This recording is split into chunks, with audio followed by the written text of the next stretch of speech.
Love infinite channel में आप सभी का एक बार फिर से बहुत बहुत स्वागत है। तो 2021 का साल खत्म होने को है, लेकिन जब कुछ खत्म होता है तो नई की शुरुआत होती है। इसीलिए खत्म होने पर भी हम खुश होते हैं, है कि नहीं? तो 2021 के आखिरी दिन में, यानी कि नए साल की शुरुआत में, आप ये देखेंगे और सुनेंगे कि एक न्यू डिवाइन फेमिनाइन कौन है, कैसी है, मैरिड है, अनमैरिड है, रीयूनियन हो गया है, किनसे हुआ है, सच में हुआ है, इज इट ट्रू, क्या क्या हुआ उनके साथ, ओहो ओहो, सब कुछ बता रही हूँ। तो चलिए स्टार्ट करते हैं न्यू ईयर पर न्यू डिवाइन फेमिनाइन का रीयूनियन। तो कहाँ से शुरू करें? वैसे भी वो बहुत ही संकोची स्वभाव की हैं, उन्होंने बहुत कुछ बताने में बहुत दिन लगा दिए। तो चलिए आज मैं बताती हूँ, उनका सारा ही मैंने खुद से समअप किया है और उनकी स्टोरी मैं आपके सामने लेकर आई हूँ। आशा करती हूँ आपको पसंद भी आए, और ना सिर्फ पसंद आए बल्कि आप इस स्टोरी से, एक ट्रू स्टोरी से आप बहुत कुछ सीख सकें। बस मेरा यही उद्देश्य है। तो चलिए, उनका नाम है तपस्या। जी हाँ, डिवाइन फेमिनाइन को बचपन से लेकर आगे तक तपस्या ही करनी होती है, और ट्विन फ्लेम जर्नी में तपस्या किसे नहीं करनी होती है। तो उनका नाम भी तपस्या ही है। आगे बताऊंगी कि इन्होंने ये नाम दिया है, ठीक है? देखिए, उन्होंने गवर्नमेंट टीचिंग जॉब किया था, 4 साल ही किया, लेकिन थोड़ा सा रिमोट एरिया में था, तो उन्होंने सोचा जॉब को छोड़ ही दिया जाए, क्योंकि घर में रहना ज़्यादा ही उन्हें पसंद था, घर के काम ज़्यादा ही पसंद थे, एकांत में रहना बहुत पसंद था। और लेकिन जैसा कि आप समझते हैं, डिवाइन फेमिनाइन को बचपन से ही बहुत कुछ सहना पड़ता है, तो ऐसा ही उनके साथ रहा। उनका चाइल्डहुड बहुत अच्छा नहीं था, जैसा कि अक्सर डिवाइन फेमिनाइन के साथ होता है। तो चलिए यहाँ से बात शुरू करती हूँ कि 2003 की बात है। 2003 में इनका दांतों में कुछ पेन हुआ था, गम ट्रीटमेंट था कुछ उनको देना था, जो कि जिससे कि वो डॉक्टर साहब के पास गए, डेंटिस्ट डॉक्टर के पास, और इसी टूथ एक और गम पेन के कारण उनके साथ उनकी पहली मुलाकात हुई 2003 में, वो भी दिसंबर में। अब आप देखिए, फर्स्ट आई कांटेक्ट उनका दिसंबर के महीने में हुआ, और उनकी स्टोरी भी कितने सालों बाद यहाँ पर आज आ रही है। और उन्हें ये थोड़ा बहुत आज भी डर है कि कहीं ये स्टोरी घूमते फिरते डॉक्टर साहब के पास ना पहुंच जाए। डॉक्टर साहब कहाँ देखने वाले हैं कि ट्विन फ्लेम जर्नी क्या है क्या नहीं, वो अपना बिजी रहते हैं। तो चलिए, आप तक तो बात पहुंचानी ज़रूरी है, क्योंकि आप लोग सभी ट्विन फ्लेम जर्नी में हैं। उनकी स्टोरी को फटाफट से समअप करती हूँ, और बड़ी अच्छी सुंदर स्टोरी है, इससे आपको कुछ ना कुछ सीखने को ज़रूर मिलेगा। और आपने इनकी स्टोरी से क्या सीखा, ये मुझे कमेंट बॉक्स में कमेंट करके ज़रूर बताइएगा। दिसंबर में वो अपना टेस्ट कराने गई, ट्रीटमेंट कराने गई, और फर्स्ट आई कांटेक्ट के टाइम गरज के साथ बादल भी बरसे, जबकि रेनी सीज़न तो वो था ही नहीं, फिर भी बादल बरसे। तो उन्होंने कहा कि ये क्या हो रहा है अजीब सा। तो इसी तरह से उन्हें साल और 6 महीने में ट्रीटमेंट के लिए जाना होता था। फिर कुछ समय बाद इनको घर में फैमिली मेम्बर्स को भी ट्रीटमेंट के लिए जाना पड़ गया, और इस तरह से इनका जर्नी स्टार्ट हो गया। और डिवाइन की मर्जी से फिर से इनका मिलना हुआ, और ऐसे करते करते 2021 तक छोटी छोटी मुलाकातें होती रहीं। ये उन्हें और वो इन्हें लगातार देखते रहते थे। कभी कोई छोटा सा मोटिवेशनल कमेंट भी कर देते थे, तो तपस्या जी ये सोचती थी वो मुझसे भी अभी एज में हैं बड़ी, इसलिए उन्हें तपस्या जी कह के बुलाना अच्छा रहेगा। तो वो ये सोचती थी कि इनका मुझसे क्या रिश्ता है कि जो ये मुझे मोटिवेट कर रहे हैं। खैर, ऐसे ही इनके दिन बीतते चले गए। डॉक्टर साहब उनको अक्सर कहा करते थे कि मैं आपको आपकी आवाज़ से ही पहचान गया। जैसे होता है ना, क्लिनिक में जाते हैं तो वो पहले ही कुछ ना कुछ बोलती हुई आ रही होती होंगी, तो उनकी आवाज़ से ही वो पहचान जाते हैं कि ये आने वाली है अंदर अब। तो इसी तरह से वो कहकर फिर उसके बाद मुस्कुरा दिया करते थे, स्माइल कर दिया करते थे। तो ये इन्हें समझ नहीं आता था। कई बार ट्रीटमेंट करते करते वो ये भी कहते थे कि ट्रीटमेंट नहीं हो रहा है, ये तमाशा हो रहा है ये। तो उसका रीज़न ये होगा कि डॉक्टर साहब खुद भी सोच में पड़ते होंगे कि कौन है, मैं इनसे क्यों जुड़ता जा रहा हूँ, मैं इन्हें क्यों कुछ भी बात कहता हूँ। और लेकिन तब भी तपस्या जी ये सोच ही नहीं पाती थी कि ये क्या हो रहा है, नहीं समझ पाती थी। अक्सर डॉक्टर साहब इनको एकटक देखते रहते थे तो इनको हंसी आ जाती थी कि ये मुझे क्यों देख रहे हैं। अब इन्हें समझ आया जब इन्होंने पूरा ट्विन फ्लेम कंफर्मेशन करवाया मुझसे कि ये क्या है, कौन है, क्या वाकई हमारा soul connection, past life connection था और आगे होगा। तो तब इन्हें समझ में आया है कि ये ट्विन फ्लेम जर्नी में है। थोड़ा सा जैसे कि मैंने पहले ही बताया, संकोची स्वभाव की हैं, जैसा वो बोलती हैं, थोड़ा हेजिटेट करती हैं, हर चीज़ खुल के बोलने में इन्हें थोड़ा सा शर्म ही आती है। तो डॉक्टर साहब इनको यही कहते थे कि मेक योर सेल्फ स्ट्रॉन्ग। तो अब ये समझ नहीं पाते थे कि ऐसा क्यों कह रहे हैं। डॉक्टर साहब एज में इनसे थोड़े से छोटे हैं, नेम फेम भी है, थोड़े डोमिनेटिंग भी हैं। तो ये था इनका छोटा सा इंट्रोडक्शन। तो आगे इनका टाइम बीतता गया इसी तरह से, लेकिन अभी तक इनकी शादी नहीं हो पाई, या फिर ये समझें कि इन्होंने की ही नहीं। और तपस्या जी का स्पिरिचुअलिटी से बचपन से बहुत ही गहरा नाता था। पैसों से इनको कोई खास लेना देना नहीं है, बल्कि आज भी कोई लेना देना नहीं है। वो कहती है मुझे नहीं कमाने पैसे। इन्होंने शादी भी नहीं की, या फिर यही कह सकते हैं इनके, क्योंकि पास्ट लाइफ भी देखा, इनका बर्थ चार्ट भी देखा है, तो उसमें भी कई कारण थे शादी ना हो पाने के, वो भी चीज़ें सामने आई। बाकी घर का माहौल, वातावरण, जो कि डिवाइन फेमिना इनके साथ अक्सर रहता ही है, एक बड़ा ही तंग, तकलीफदेह माहौल है ना। तो लेकिन ये अपने काम में बिजी रहती थी, जब भी कुछ ना कुछ छोटा मोटा पेंट कर लिया करती थी।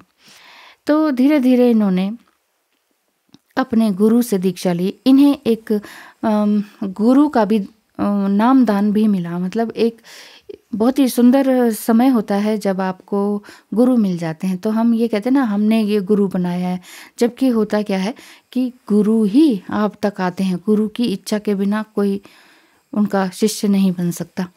तो वही चीज़ हुई इनके साथ। अचानक ही इनको गुरु मिल गए और इनके ऊपर पहले से ही बहुत कृपा है ईश्वर की। बहुत ही साफ दिल, बहुत ही प्योर सोल जिसे कह सकते हैं ना, बिल्कुल सुंदर आत्मा, जो कि आप देख भी रहे होंगे कि आप सोच रहे होंगे ये तस्वीरें क्यों आ रही हैं। हाँ हाँ, तो मैं बताने वाली हूँ, ये तपस्या जी की द्वारा बनाई गई ही है। जितनी सुंदर सोल उतनी ही सुंदर तस्वीरें निकल कर आई हैं। इन्होंने कोई कोर्स नहीं किया, कहीं से कोई ट्रेनिंग नहीं ली, ब्रश उठाया, मन में आया, बना दिया। तो देखिए, इन्होंने बहुत सी पेंटिंग्स बनाई हैं, कुछ मेरे साथ शेयर की हैं, तो मैं आपके साथ इनको शेयर कर रही हूँ। आपको ये लगेगा कि ये कोई पिक्चर्स हैं, कोई फोटोग्राफ्स हैं, लेकिन ये हैंडमेड पेंटिंग्स हैं।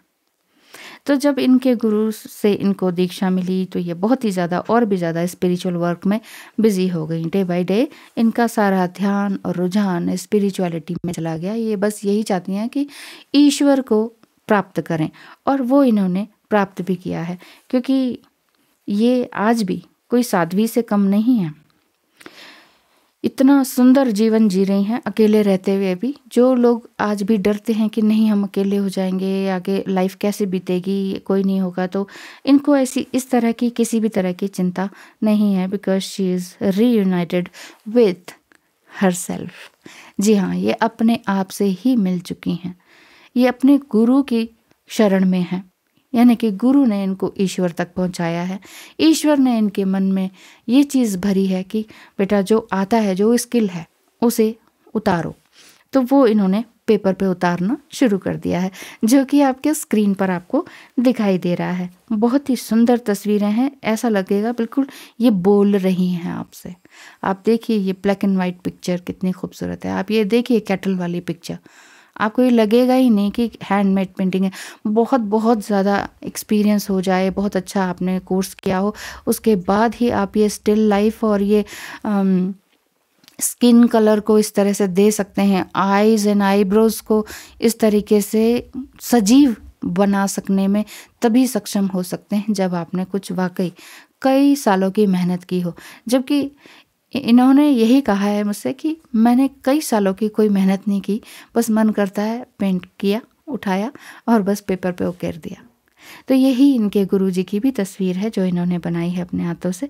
और ये कुछ तस्वीर हैं, कुछ लैंडस्केप हैं जो कि बहुत ही खूबसूरत हैं। जो कुछ तस्वीरें इन्होंने मेरे साथ साझा की हैं तो मुझे लगा कि आपको दिखानी ज़रूरी हैं। तो आप इन्हें अप्रिशिएट कीजिएगा और मुझे बताइएगा कि इनकी स्टोरी कैसी लगी, क्योंकि ये वो डिवाइन फेमिनाइन हैं जो वाकई अपने आप से रीयूनाइट हो चुकी हैं। इन्हें किसी जॉब से भी मतलब नहीं है। ऐसा भी नहीं है कि बहुत पैसे हैं उनको जॉब की ज़रूरत नहीं है। ऐसा भी नहीं है कि बहुत अच्छे रिश्तेदार हैं, घर परिवार है तो किसी शादी की भी ज़रूरत नहीं है। लेकिन ये अपने आप से ही जुड़ी हुई है। तो ये कहती है ईश्वर ने मुझे जन्म दिया है, वही मुझे संभालेंगे, चाहे वो खाना पीना हो, कपड़े लत्ते हों या फिर आप प्यार मोहब्बत हो। तो वो ईश्वर के ही प्यार में इतनी ज़्यादा रम गई हैं कि अब इन्हें किसी और चीज़ की या किसी इंसान की ज़रूरत ही नहीं है। इनका पास्ट लाइफ चेक किया तो पाया ये पिछले मानव जीवन में एक पुरुष के रूप में थी, लेकिन कर्म अच्छे नहीं थे, ठीक है। लेकिन नेक्स्ट बर्थ में अभी ये स्त्री के रूप में है, स्त्री के रूप में, और नेक्स्ट बर्थ में ये योगी पुरुष बनेंगी। और इनके डीएम क्या बनेंगे? इनके डीएम एक स्त्री रूप में इनसे ही इनकी पत्नी के रूप में मिलेंगे और काफ़ी पुत्रवान भी रहेंगे।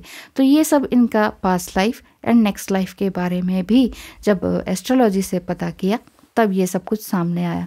तो बहुत ही सुंदर स्टोरी है जिसमें कि वही कहते हैं ना, हम लोग अपने ही जाल में बने होते हैं, बंधे हुए होते हैं। हमारे ही जाल क्या हैं? ये कर्माज हैं, कर्मा के ही तो जाल हैं, कर्म के ही तो जाल हैं। पिछले जन्म में जो किया वही तो हम रिपे करेंगे इस जन्म में। इसलिए हम इस जन्म में आके अगर हम किसी को कहें इसकी वजह से ये हो गया, उसकी वजह से वो हो गया, इसकी वजह से जॉब नहीं हो पाई, इसकी वजह से शादी नहीं हो पाई, इसकी वजह से शादी लेट हुई है, या कुछ भी अगर हम किसी पर ब्लेम करते हैं, इट मीन्स हम अपने ऊपर ही ब्लेम कर रहे हैं, क्योंकि ये हमारे ही पास्ट लाइफ कर्माज है।